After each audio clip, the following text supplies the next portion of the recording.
Psalm chapter 27 verse 14. Wait on the Lord. Be of good courage, and he shall strengthen your heart. Wait, I say, on the Lord. Wait on the Lord. This is not passive waiting, it is active, faith-filled hope in God's perfect timing.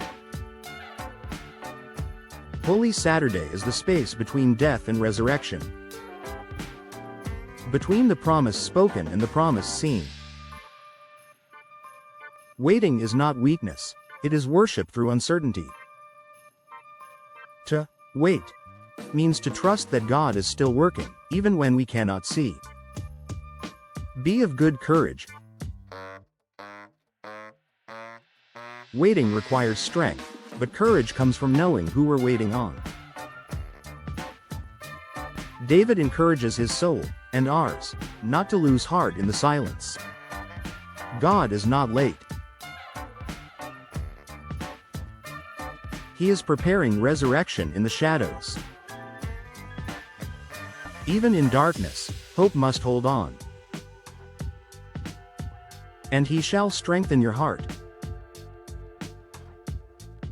This is the promise. If you wait, God will strengthen. Not just your hands, but your heart, the place where doubt, fear, and hope collide. In the in-between, God fortifies your faith. Your heart may feel tired, but God will give it supernatural endurance. Wait, I say, on the Lord. David repeats himself, not for poetic effect, but for spiritual urgency. Because waiting tests us. And we are always tempted to rush ahead, give up, or fix things ourselves. But the breakthrough is coming to those who refuse to move until God says, now. In Genesis chapter 40 verses 23 to 41. 1. Joseph waited 2 more years in prison before he was remembered and lifted. In Exodus chapter 14 verse 13, Moses tells Israel, stand still, and see the salvation of the Lord.